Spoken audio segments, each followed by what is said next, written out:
Hello दोस्तों, Hindi class में आपका स्वागत है। दोस्तों आज की क्लास में अकबर बीरबल की कहानी है। दोस्तों सबसे बड़ा मनहूस कौन? सबसे बड़ा मनहूस कौन? दोस्तों बहुत ही इंटरेस्टिंग कहानी है, बहुत ही अच्छी कहानी है। इस कहानी के माध्यम से आपको बहुत कुछ सीखने को मिलेगा। लास्ट तक बने रहिए और देखिए इस कहानी के लास्ट में अंत में क्या होता है। बिना क्लास को देर किए चलिए क्लास को स्टार्ट करते हैं। उससे पहले आपसे यही एक रिक्वेस्ट है कि चैनल को प्लीज़ सब्सक्राइब करें, बेल आइकन दबा दें ताकि रोज़ का क्लास आपको मिलता रहे। सबसे बड़ा मनहूस कौन? ये क्वेश्चन किया जा रहा है कि सबसे बड़ा मनहूस कौन है। एक बार की बात है, बादशाह अकबर बिस्तर से ही अपने सेवकों को पानी लाने का आदेश दे रहे थे। उसी समय बादशाह के कमरे में पास से कूड़ा साफ करने वाला सेवक गुजर रहा था। उसने जब देखा कि अकबर को प्यास लगी है, देखा कि इनको प्यास लगी है, लेकिन उनके आसपास कोई सेवक नहीं है और इन्हें प्यास लगी है, इन्हें पानी पीना है, लेकिन कोई भी सेवक आसपास में नहीं है, तो वो खुद ही बादशाह के लिए पानी ले आया। उस कूड़ा उठाने वाले सेवक को पानी लिए अपने कमरे में खड़ा देखकर अकबर चौंक गए, लेकिन उन्हें प्यास बहुत लगी थी। ऐसे में बिना ज़्यादा सोचे समझे अकबर ने उसका लाया हुआ गिलास पकड़ा और पानी पी लिया। अब इन्हें प्यास लगी हुई थी, प्यास को बुझाने के लिए उसका लाया हुआ पानी उन्होंने पी लिया। उसी वक्त अकबर के कुछ खास कार्यकर्ता उनके कमरे में पहुँचे। उन्होंने कूड़ा उठाने वाले सेवक को वहाँ देखते ही उसे कमरे में तुरंत बाहर जाने के लिए कहा।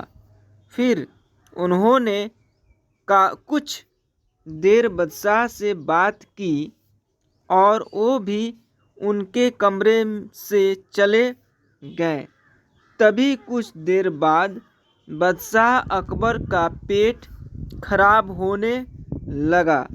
जैसे जैसे दिन ढलता गया उनकी तबीयत और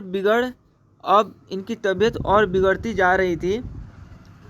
ठीक, बादशाह की ऐसी हालत देखकर बड़े से बड़ा हकीम बुलवाया गया, लेकिन दवाई लेने के बाद भी उनकी तबीयत में कोई सुधार नज़र नहीं आ रहा था।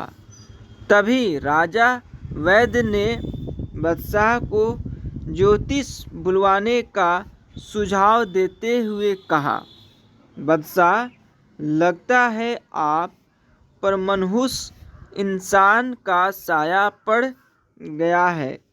राजवैद्य की बात का मान रखते हुए अकबर ने ज्योतिष को बुलाने का आदेश दिया। तभी अकबर के मन में हुआ, किसी मनहूस की परछाई तो मुझ पर पड़ी नहीं, बस कूड़ा साफ करने वाले का लाया हुआ पानी मैंने पिया था। यह सोचते ही उन्होंने उस कचरा साफ करने वाले कर्मचारी को सजाए मौत सुना दी। बादशाह का आदेश मिलते ही सिपाहियों ने उस नौकर को जेल में डाल दिया। कुछ देर बाद बादशाह के इस आदेश के बारे में बीरबल को पता चला। ठीक है, अब ये आदेश किसको पता चलता है? बीरबल को।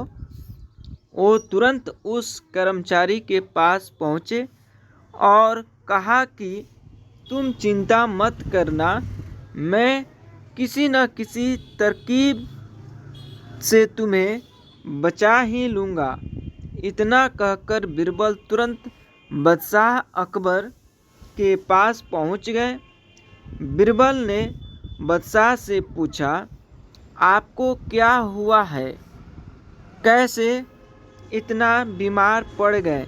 और उन्होंने पूछते हैं कि आपको क्या हुआ है, आप कैसे इतना बीमार पड़ गए हैं। ठीक। जवाब में अकबर बोले, बीरबल, एक मनहूस इंसान की छाया मुझ पर पड़ गई है और मैं बीमार हो गया। बादशाह का जवाब सुनते ही बीरबल उन्हीं के सामने हंसने लगे।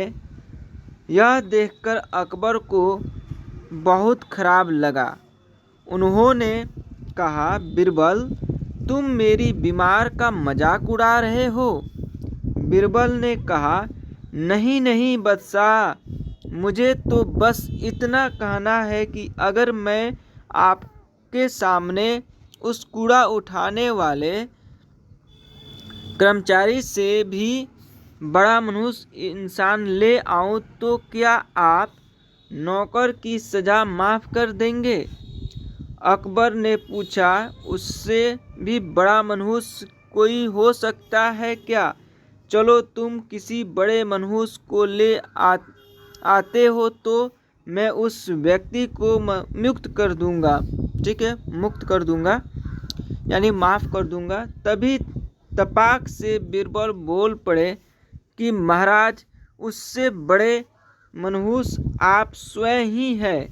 उस मामूली नौकर ने तो बस आपकी प्यास बुझाने के लिए आपको पानी दिया, लेकिन आपको लग रहा है कि उसके कारण आपकी तबीयत खराब हो गई है। उस बेचारे नौकर का तो सोचिए जरा,